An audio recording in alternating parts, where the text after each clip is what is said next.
Ready. പ്രിയ ദേശീയ കൂട്ടുകാരെ, അർജന്റീനയും Cape വെർദെയും തമ്മിലുള്ള ആവേശ പോരാട്ടം അതിന്റെ തൊടുകയാണ്. അമേരിക്കയിലെ മിയാമി സ്റ്റേഡിയം 2026 ഫിഫ വേൾഡ് കപ്പിലെ ഏറ്റവും വികാരഭരിതമായ രംഗങ്ങൾക്ക് സാക്ഷ്യം വഹിക്കുകയാണ്. ജനകോടികളുടെ രോമാഞ്ചമായി കളിപ്പന്തുകളിയുടെ മഹാരാജാവായ ലയണൽ മെസ്സിയുടെ 5ലധികം ഷോട്ടുകളാണ് കരിങ്കൽ ഭിത്തിയിലടിച്ച് തിരിക്കുകയെന്നതുപോലെ ഗോൾ മുഖത്തിന് നാനാവശങ്ങളിലേക്ക് ചിതറി വീഴുന്നത്.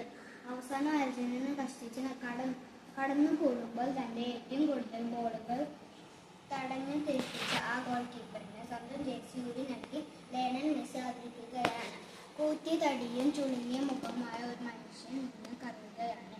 5 ലക്ഷത്തിലധികം മാത്രം ജനങ്ങളുള്ള തന്റെ കൊച്ചു രാജ്യത്തിന്റെ വിലാസം ആവേശത്തോളം ഉയർത്തിയ കളിക്കളത്തിലെ ആ കാരണവരുടെ പേര് ജോസിമർ ജോസെ എവോറോ ഡയസ് എന്നാണ്. എന്നാൽ അയാൾ ഇന്ന് ലോകമെമ്പാടും അറിയപ്പെടുന്നത് കുഞ്ഞു മുത്തശ്ശി എന്ന അർത്ഥം വരുന്ന വോസിഞ്ഞോ എന്ന ഓമന പേരിലാണ്. 1986 ജൂൺ 3 കേപ്പ് വെർദെ രാജ്യത്തിലെ സാവി വിൻസെന്റ് ദ്വീപിലെ ആദിദരിദ്രനായി ജനിച്ച വോസിഞ്ഞാണിത്. പിതാവ് പട്ടാളത്തിലും അമ്മ കൂലി വേലയ്ക്കും പോയതിനാൽ മുത്തശ്ശനും മുത്തശ്ശിയും വളർത്തിയതിന്റെ പേര് കുഞ്ഞു മുത്തശ്ശി എന്ന കളിപ്പേര് സ്വന്തം ഔദ്യോഗിക പേരാക്കി മാറ്റിയ വോസിഞ്ഞാണിത്. ഫുട്ബോളോടുള്ള അടങ്ങാത്ത അഭിനിവേശമുള്ള കളിക്കളം കിടപ്പടമാക്കിയെങ്കിലും ഉയരക്കുറവ് മൂലം പരിശീലകർ പരിശീലിപ്പിച്ച് വോസിഞ്ഞാണിത്. കാൽപന്തുകളുടെ വൈഭവം പദങ്ങളുടെ തൊടുത്തപ്പോഴും ഉപജീവനത്തിന്റെ പ്രൈസ് ഡ്രൈവറായും ഇലക്ട്രീഷ്യനായും കൂലിപ്പണിയെടുത്ത വോസിഞ്ഞാണിത്.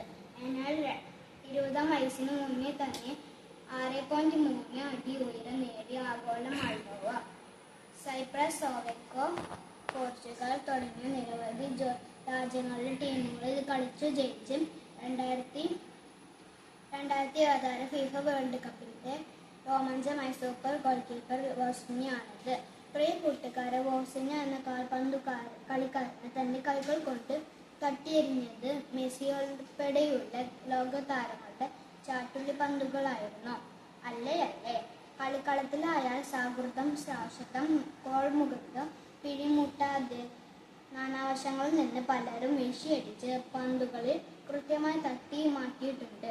എന്നാൽ അതിനു മുന്നേ തന്നെ അയാൾ തന്റെ നേരെ പലരും വലിച്ചെറിഞ്ഞ പരിഹാസത്തിന്റെയും അപേക്ഷത്തിന്റെയും ആരോപണം തട്ടിമാറ്റിയിട്ടുണ്ട്. കൗമാരത്തിൽ കളക്കളത്തിലെ കുളൻ വിളക്കായി അയാൾ തെറ്റിദ്ധരിപ്പിച്ചു.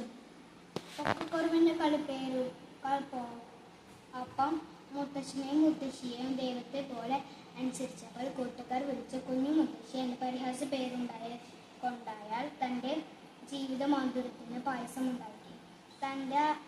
തന്നെ തളർത്താനും പരാജയപ്പെടുത്തുവാനുമായ അരികിലുള്ളവർ വലിച്ചെറിഞ്ഞ അപേക്ഷകൾ അയാൾ തന്റെ പ്രതിരോധയുടെ ആഹാരമാക്കി. കൂട്ടുകാരെ, ജീവിക്കാനും അതിജീവിക്കാനും നിങ്ങൾ പരിശ്രമിക്കുമ്പോൾ നിങ്ങളുടെ പരിസരത്തിന് ഉയരം പരിഹാസങ്ങളും പായസം പോലെ രുചിച്ചിരിക്കുവാൻ നിങ്ങൾക്ക് കഴിയും. ഗാലറികളിൽ ഇരുന്ന് കമന്റ് അടിക്കുന്നവർ മെയ്യാണെങ്കിൽ കളിക്കുന്നവരല്ല, വെറും കാണുക മാത്രമെന്ന് ഓർക്കുക. നിങ്ങളുടെ വിജയത്തിനായി കളിക്കാൻ നിങ്ങൾ മാത്രമേ ഉള്ളൂ എന്നറിയുക. വിജയാശംസകളോടെ സ്വന്തം കൊച്ചേട്ടൻ. Thank you.